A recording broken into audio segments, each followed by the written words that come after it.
Daniel lived in a small village nestled between rolling hills. He was known for his kindness and gentle spirit. He helped his neighbors, cared for his family, and always tried to do what was right. But Daniel carried a heavy burden, the constant need to confess every single sin.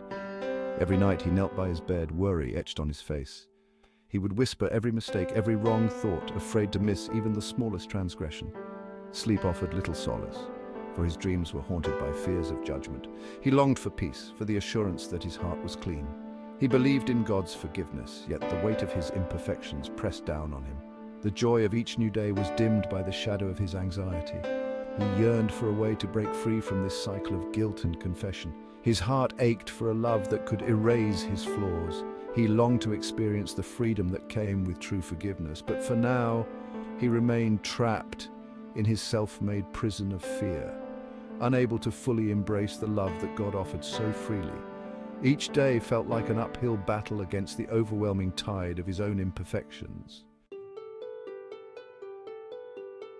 The villagers, a close-knit community, noticed the change in Daniel.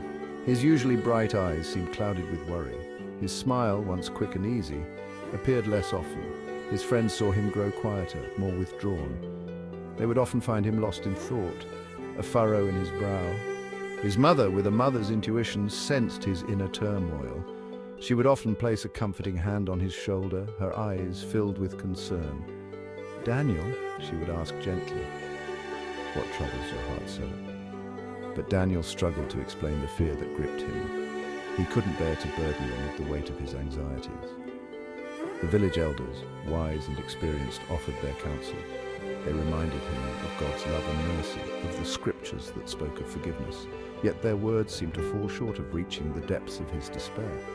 Daniel listened respectfully, but their reassurances failed to penetrate the wall of fear he had built around himself. One day, a traveler named Eli arrived in the village. He was an older man, his face etched with the wisdom of years spent wandering. His eyes held a depth of understanding that spoke of countless stories and encounters. The villagers welcomed him warmly, offering him food and shelter.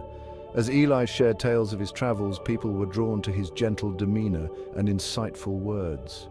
News of this wise traveler reached Daniel, and a flicker of hope ignited within him. Perhaps this stranger, with his vast experience, could offer a new perspective. With hesitant steps, Daniel approached Eli, drawn by an inexplicable pull. He found the old man sitting by the village well, his gaze distant as if lost in thought. "Eli," Daniel began, his voice barely a whisper, "can I share something with you? Something that troubles my heart?" Eli turned towards him, a warm smile gracing his lips. "Of course, Daniel," he said, his voice calming and reassuring. "Tell me what weighs so heavily on your soul."